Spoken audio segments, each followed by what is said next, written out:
The 14th year of Chenghua. Chapter 84. The Favor of Beauties. The Wei family had been the richest in Xianghe County.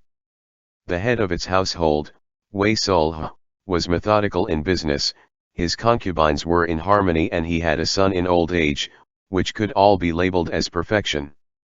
However, the Wei madam, Lady Chai, and her cousin grew greedy for the Wei fortune and plotted against Wei Sulhe. They hadn't expected that the youngest Wei daughter, Wei Xianghe, would pass by them as she played hide-and-seek with her sisters.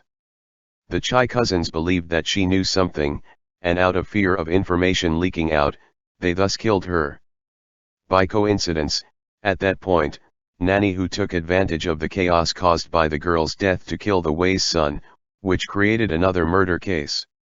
Utilizing the Chai cousins to confuse everyone's sights, she caused others to mistake the cases as being committed by the same people.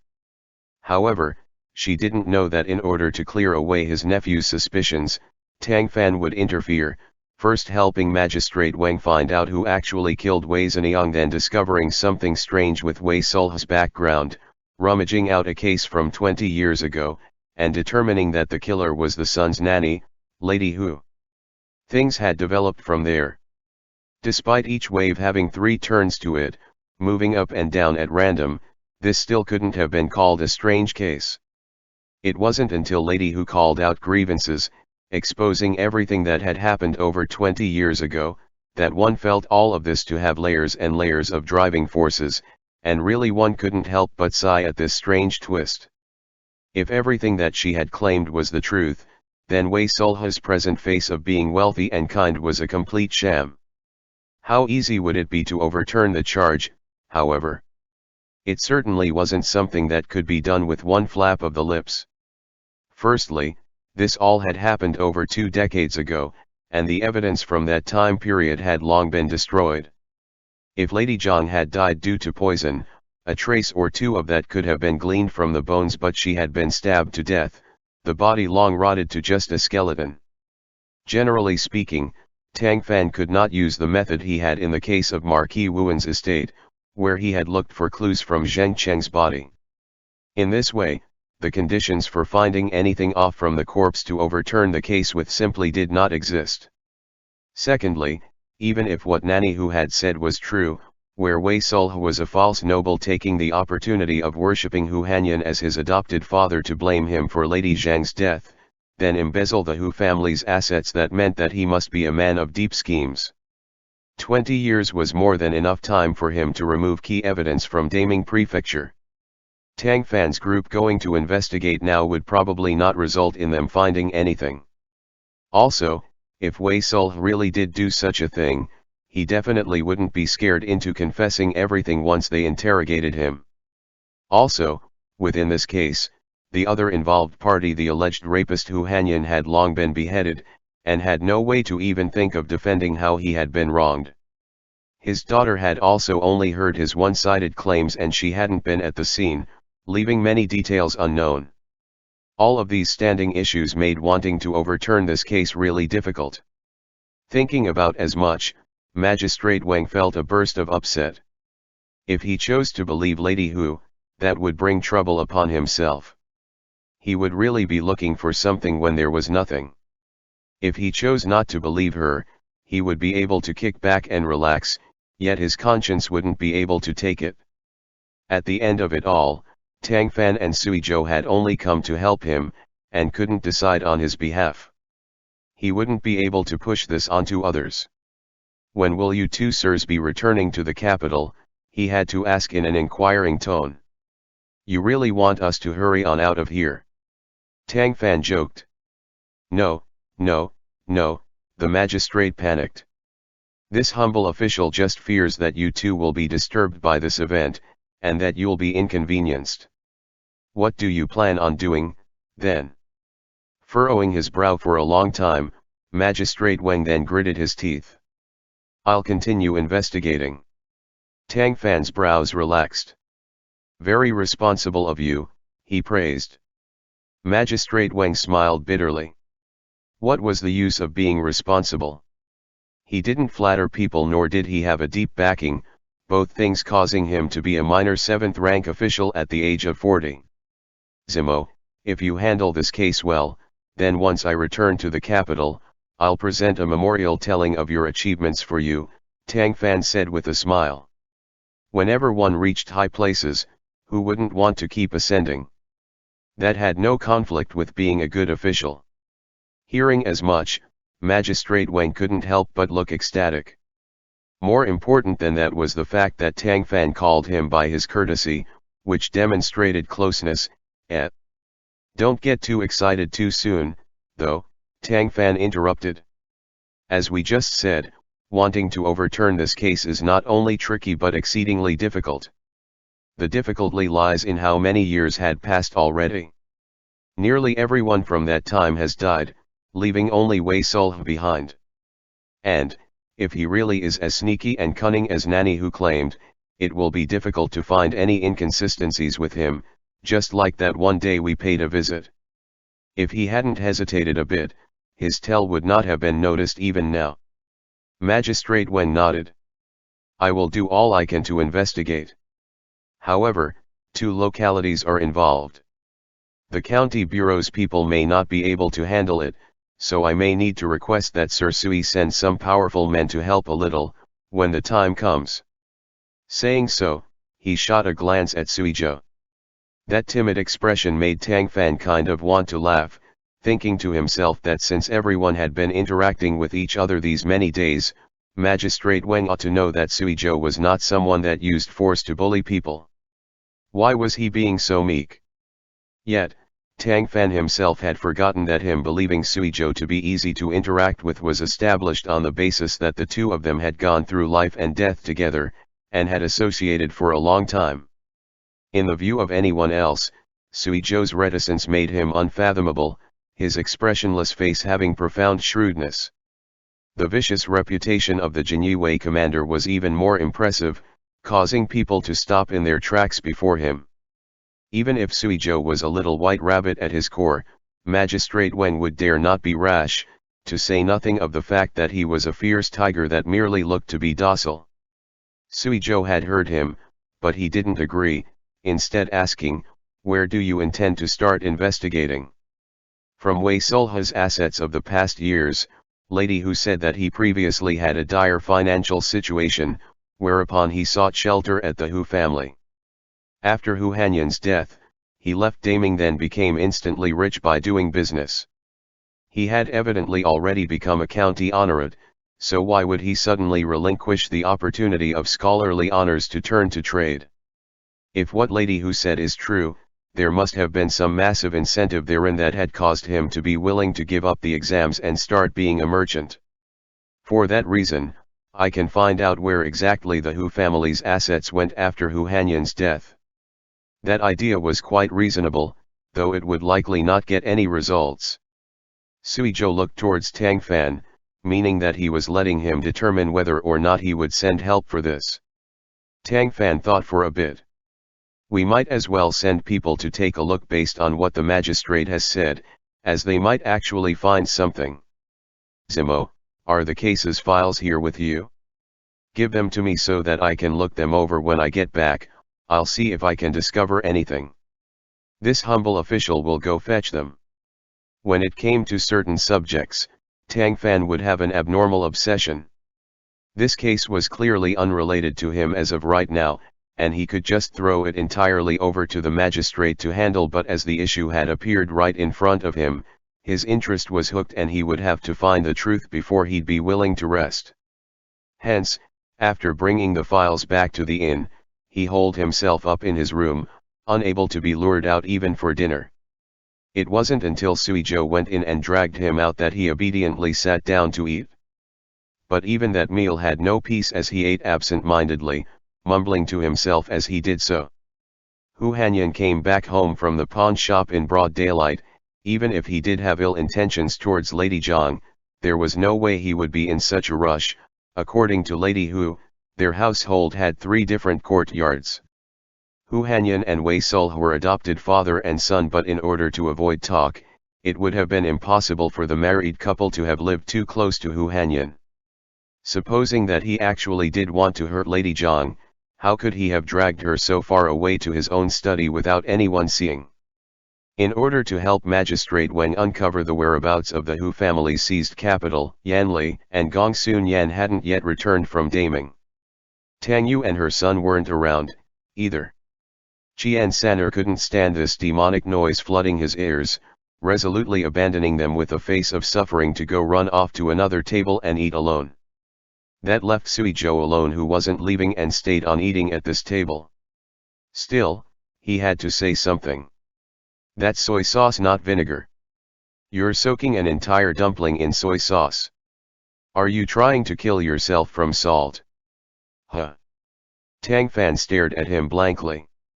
Evidently, he had only subconsciously turned his head because he heard a sound next to him and not because he had heard what Suizhou said.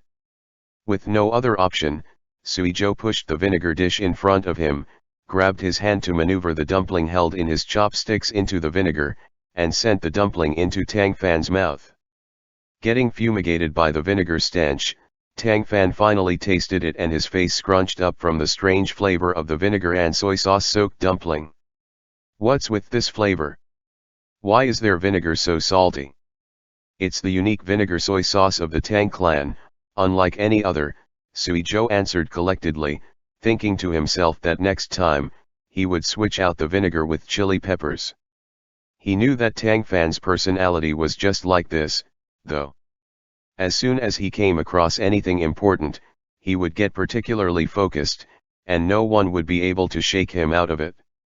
Such was how it had been before, and this time was naturally no exception.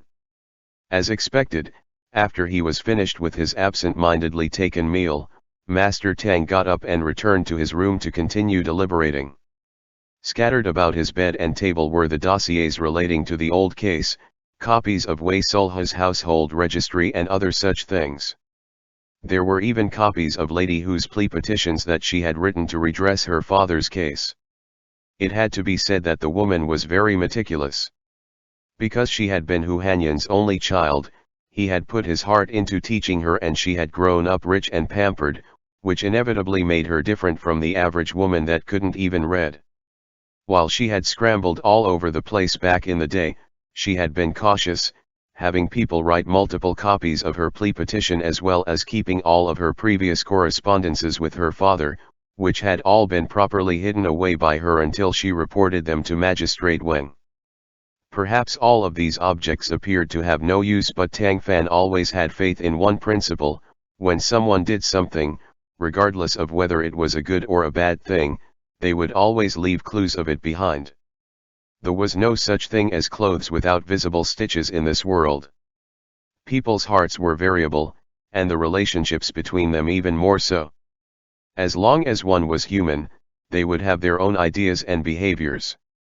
Therefore, even though Lady Zhang and Hu Hanyan were dead, and all sorts of evidence had been lost to the passage of time, a faint trail still existed.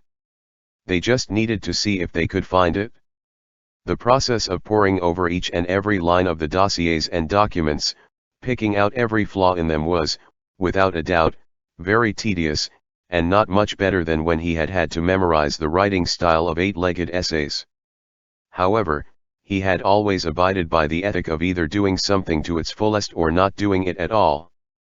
By the illumination of faint candlelight, he looked over everything very carefully, his entire body practically lying prostrate on the table. Sometimes he would crease his brow, sometimes he would mumble to himself, and sometimes he would have an expression of sudden epiphany. When Suizhou pushed open the door and came in, this was what he saw. Witnessing him devotedly throwing himself into the files, he couldn't help but frown. He had originally thought that since he couldn't help, he just wouldn't bother the other man, lest he disturb his trail of thought. Now, it seemed like if no one kept an eye on Tang Fan, he would probably stay like this through day and night. "You're still not sleeping." Suizhou betrayed nothing, even though he had thought as such. "What time is it?" Tang Fan lifted his head, automatically stretching his back and showing momentary relaxation. Suizhou stepped up and kneaded his shoulders for him, that moderate strength making him so relaxed, he immediately let out a groan. It's the time of the rat, 11 p.m. to 1 a.m. Stop reading and go to sleep, we can speak more tomorrow.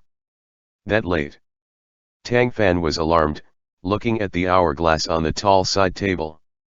Why aren't you asleep, then? I'm waiting for you, the other replied succinctly. You really are a good brother. Tang Fan said, extremely touched. Good, right there, it's really sore, a little higher. Sui Zhou discovered that the other's hair was thick and silky. After being bound, it nearly had an indigo-colored luster under the dim lighting, and his nape appeared all the more white and soft, like mutton fat jade, when contrasted with his hair. It made one want to stroke it, just to see how it felt.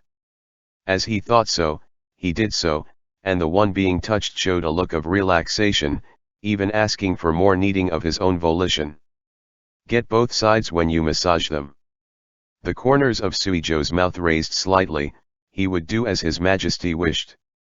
All of a sudden, Tang Fan seemed to sense something, letting out a noise of surprise.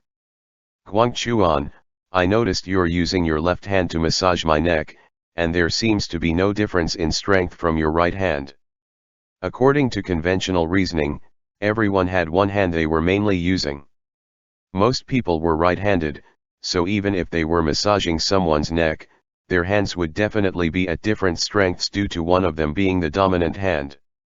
Sui Zhou nodded, then remembered that he was standing behind him and the other wouldn't be able to see that, so he changed it to a verbal answer. Correct. It's owed to my specialized training. People like us sometimes have to fight, where a single moment can be the difference between life and death. I don't want to show any flaws due to my own negligence. Tang Fan had long been aware that beneath the other's ice-cold exterior was a quite meticulous mind. Upon hearing this, he not only felt no surprise but rather extreme admiration. Right when he thought to say some words of praise, though, he unexpectedly thought of a question. Can you write with your left hand, then?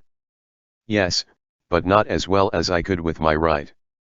If you were made to use your left and right hands to write the same character once each, and were also required to make it so that no one could tell the difference between them, would you be able to do that?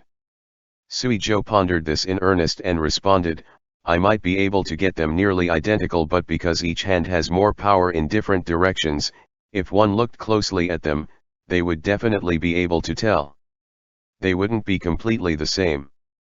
Tang Fan quickly got up, found a piece of yellowed paper that was on the table, then gave it to him. Take a look at this. Sui Zhou observed it under the light for a while. How is it? Is it left-handed writing? Tang Fan asked. Yes, Sui Zhou finally determined, after a very long while. That's it? Tang Fan exclaimed, slapping the table. Look here, the dossier plainly writes that when the coroner examined Lady Zhang's corpse, he discovered that she was stabbed with a paper-cutting knife, which ruptured her spleen and caused her to die of blood loss. If Hu Hanyan really had tried to rape her and then kill her, she must have put up a fight at the time, and since he was left-handed, this illustrates a problem. Sui Zhou nodded, getting what he meant. The response someone makes at a critical moment is certain to be an instinctual action that doesn't undergo thought. Were Hu Hanyan to actually have killed her, as he was left-handed, when face to face with her, the area he would have stabbed would have been on the right side of her body, not her spleen, which is on her left. Tang Fan showed a grin. That means that he genuinely didn't kill her. Seeing how exhausted he looked, Sui Zhou had to say, go rest. You can handle this tomorrow. The other shook his head. A burst of energy declines quick. Since I've already got the general idea, it won't be hard to arrange the clues into writing. I'll write it now and be done soon. You can go rest, don't worry about me. What do you want to eat? I'll go cook it. The eyes of a certain someone, originally filled with tiredness, immediately twinkled. Yang Chun noodles. I saw the cook kneading dough in the kitchen at nightfall. Those were some pretty discerning eyes. Was there anyone that would go and peer into a kitchen at an inn all day long like Tang Fan did? The corner of Suizhou's mouth twitched. All right. By the time he brought the made noodles over, he saw that the other man was slumped over the table, asleep. Runking. No answer. Fluffy. Still no answer. He had probably been exhausting his energy the whole day, so he had fallen asleep after sudden relaxation. Suizhou walked over, placed the noodles down, and gently shook him. Tang Fan mumbled vaguely, shifted a little, then continued to sleep. The other had no choice but to pick him up and settle him on the bed. Objectively, Master Tang looked pretty good when he slept. He didn't snore or have other faults that other men had, and wouldn't sprawl out on his back the instant he touched down on the bed, instead obediently folding his hands across his stomach, sleeping soundly with his eyes closed. Suizhou stared for a long time, smiling lightly. Beneath the candlelight, two figures cast on the wall. The standing one stooped over, slowly getting in close to the one lying down, and bit by bit, the two shadows nearly overlapped into one. In reality, only the positioning was ambiguous. Right when his lips were about to touch the other's, Tang Fan turned over, groped randomly about his side, and rolled twice after finding the blanket, turning right into a log. Wrapped up in the blanket, facing the wall, he proceeded to sleep soundly. Was he actually sleeping, or what? Suizhou reached out to poke him in the face. As of right now, only his head was exposed to the outside world, but the man didn't move even a little. He then scratched the other's earlobe. Tang Fan seemed to feel a bit of a tickle, but his arms were bundled and couldn't move for right now, so he could only furrow his brow, showing an upset expression. Were he just feigning sleep, he ought to have long woken up. It seemed like it was genuine. Suizhou sighed silently, blew out the candle, and shut the windows for him, after which he left with the bowl. Tang Fan woke up early the next morning, sniffed, and caught the faint smell of Yangchun noodles apparently lingering in the air. He was confused for a minute, but it slowly came back to him. Apparently, last night Suizhou had made him a bowl of Yangchun noodles, right? Where were they? As he recalled, he hadn't eaten them himself. Rubbing his eyes, he asked for the waiter to fetch him water. After he washed up, he strolled over to his neighbor to knock on the door. A short moment later, the door opened, and Suizhou appeared in front of him. Right as he came to face him, Tang Fan was greatly alarmed. You didn't sleep well last night. This was an exceedingly rare event when it came to Suizhou, but the two bags beneath the other's eyes were quite real. Suizhou hummed, turned around, went back in and washed his face. Tang Fan followed him in with a smile. What's wrong? Tell me about it, and I'll help you solve it. I ate too much. Suizhou looked at him. I made you Yangchun noodles. You didn't eat them because you were asleep. I ate them myself. Tang Fan had an epiphany, remembering what had happened last night. He smiled in embarrassment. Sorry, I was too tired last night. I kept sitting and sitting, then fell asleep and forgot about that. You fell asleep, then rolled yourself up, Suizhou thought. After I ate the noodles, my stomach hurt. I didn't sleep well the whole night. Tang Fan now felt really guilty. I'll go with you to see a doctor. Suizhou remained unmoved.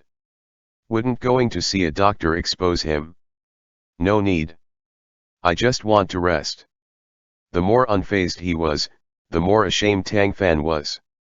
Suizhou had gone to cook noodles for him in the middle of the night, only for him to not eat them, thus wasting his hard work, causing him to have a stomachache, and also not sleep well at night.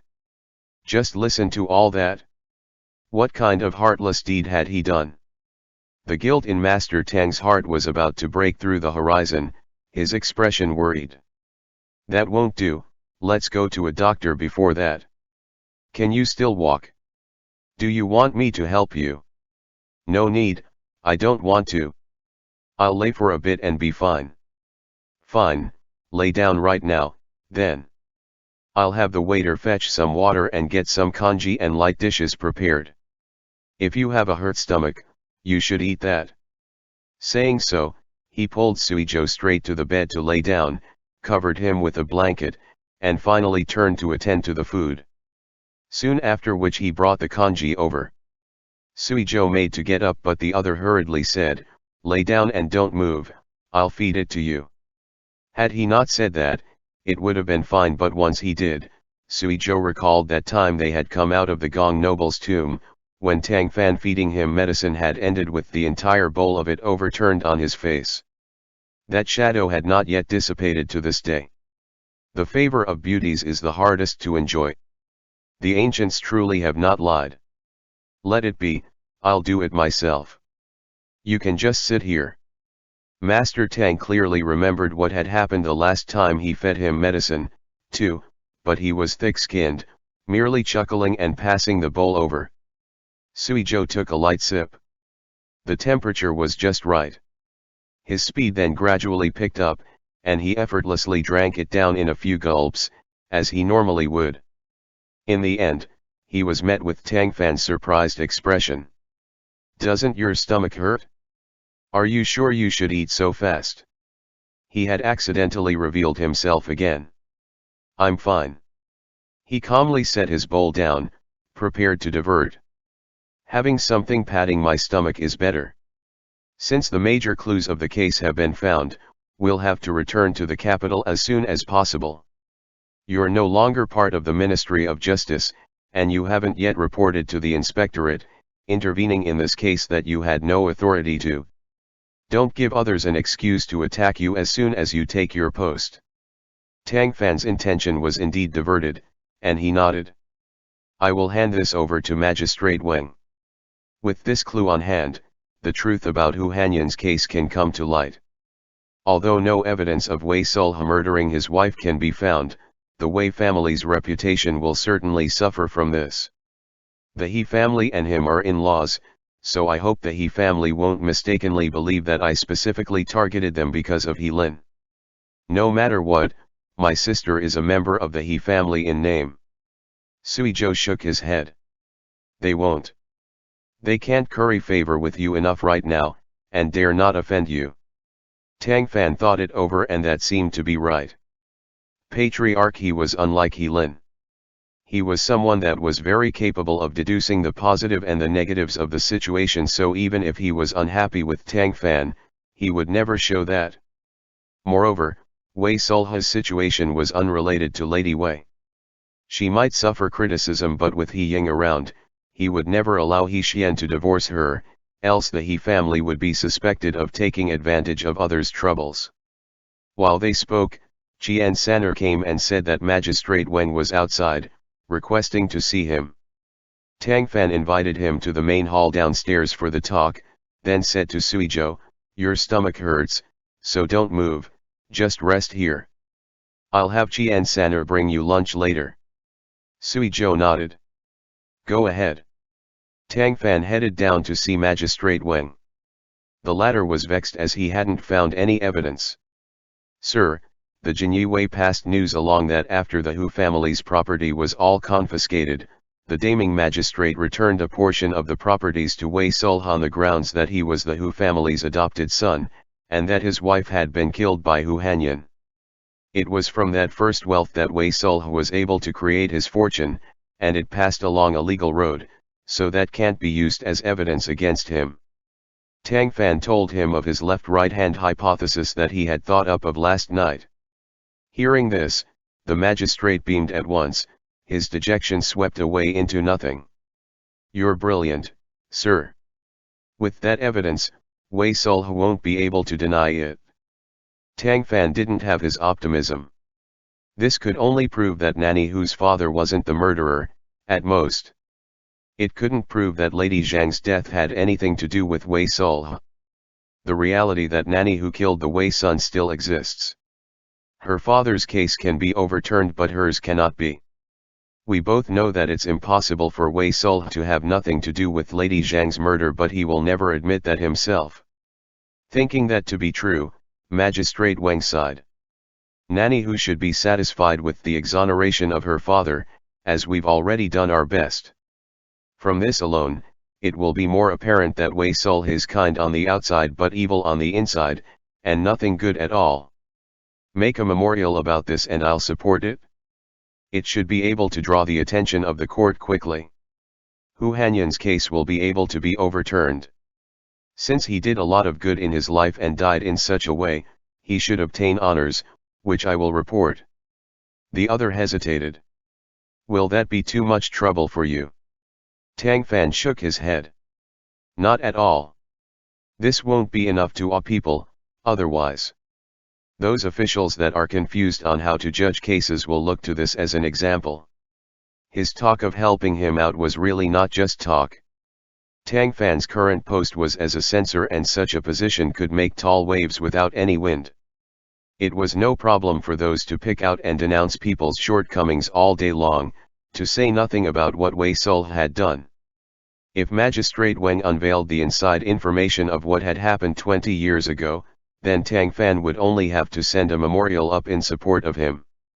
As was imaginable, this weird and full of twists case within a case would certainly attract the interest of the court censors that had their fill of doing nothing important all day long.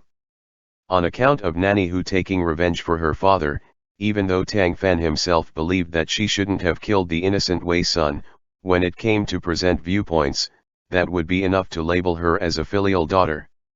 As that point would add to her bright image, it could also indirectly impel her father's injustice to be smoothly scrubbed away. This case will inevitably shock society and you'll get great fame for it, he stressed to Magistrate Wang, but you must keep one thing firmly in mind. After coming to Xianghe County, Tang Fan was always friendly, not imposing his own status. Today marked the first time he had adopted such a chiding posture. Do tell, sir, Magistrate Wang quickly answered with a solemn countenance. Nanny who can be sympathized with, but the Wei Sun was innocent. You cannot ignore what evil she's done because you want to exonerate her father. The two things are not contradictory. The censors can largely point fingers at random because they are disconnected from the event, and common folk tend to lean to one side because they don't understand the truth, but you, as the main official involved, must uphold an impartial viewpoint, and not be biased. Even though Wei Sul is reprehensible, conclusive proof is needed before he can be convicted. Over 20 years ago, it was the Daming magistrate's idiocy that caused the Hu father to die wrongfully. You can never repeat his calamitous methods. This humble official will act impartially and never be biased, Magistrate Wang respectfully agreed. Only then did Tang Fan smile, patting him on the shoulder. Zimo, your luck in your career was poor for the first half of your life, but I believe that was just the heavens testing you. Many in this world take time to get their achievements, so I hope that you don't get discouraged. There will come a day that you can get rid of the fog to see the clear blue sky. Magistrate Wang smiled back. I thank you for your kind words, sir. The case arriving at this point meant that Tang Fan couldn't help in any area anymore. What came next would not be an issue, with Magistrate Wang's capabilities. If he remained in Xianghe, that would only be an imposition to him. Sure enough, the magistrate managed to find a servant that had served Hu Hanyan and verified that the man had indeed formed the habit of using his left hand to write and work. That had stemmed from him suffering from joint pains in his right hand, and even his right shoulder was lacking in strength. With that, it was reasonable to say that it would have been impossible for him to injure anyone with them, and also proved the guess that Tang Fan and Magistrate Wang had established a left-handed person, when killing someone, would stab unconsciously and go for a spot most convenient to them. In other words, Lady Hu's father truly had been wronged. There had been no circumstances of him killing Lady Zhang or assaulting his daughter-in-law at all. It had simply owed to Lady Zhang having died in his room and been murdered by his paper-cutting knife that the stupid magistrate had foolishly concluded the case, which had also coincided with turbulence in the capital that had left higher officials not in the mood to care, that had led to this injustice. After learning of this, Nanny, who couldn't help but sob, calling out that her father's spirit in the heavens could rest. The sorrow of her cries could move those who heard it, and make those that saw it weep. Upon hearing Magistrate Wang say that Tang Fan had found the key clues to this case, Nanny Hu deferentially kowtowed 3 times in the direction of where Tang Fan was staying, and told the magistrate that she knew her own death was inevitable. She would be unable to repay the favor of them redressing her father's wrong in this life and would have to seek to repay them in the next one. Then, she peacefully awaited her fate in prison, not saying a word despite her son's multiple visits and questions. Pitying her misfortune, the magistrate specially ordered the prison guards not to make things harder for her, so that she could pass her days peacefully prior to the court's punishment. On Tang Fan's end, he had a discussion with Suizhou, asked for Tang Yu's opinion, then found a day to say farewell to Patriarch He, following which he brought his sister and nephew away with them all to the capital. Tang Yu and He Cheng's departure was presented to outsiders as them going for a short visit to their birth family, but because there had long been rumors about the disharmony between He Lin and his wife, everyone knew what had happened. He Lin's friends jeered at him yet again, which made him thunderously angry, so he simply cut contact with those scoundrels and shut himself up in his house all day. However, he obviously harbored a huge enmity against his brother-in-law. During the departure, no matter what their reasons, all of the He family had come out to say their farewells, while He Lin's figure alone had not been seen. Tang Fan and Tang Yu hadn't cared, but Patriarch He had felt a little awkward, and found Tang Fan to apologize himself. The Wei case had already spread throughout all of Xianghe County. Even the neighboring counties had heard of it. For this spell, regardless of whether they were gentry or commoners, all that anyone ever talked about over tea or after meals was this odd case within a case. It was actually 3 cases, to be blunt. First was the murder of Wei Sulha's concubine-born daughter by his second wife and her cousin, after which came the death of his son. All had believed things to be done there, only for a case from more than 20 years ago to then be brought out. What had originally looked like a bewildering matter with no clear outline had a clue gleaned out of it by censor Tang via letters, which exonerated Nanny Hu's father. Such twists and turns were favored bits of street gossip. From that point on, storytellers of tea houses and public houses would add some more material to this. The Wei estate's children died violently. It was suspected to be an evil ghost demanding lives. A fierce woman cried out of wrongs to avenge her father, and Master Tang solved the case within a case. End chapter.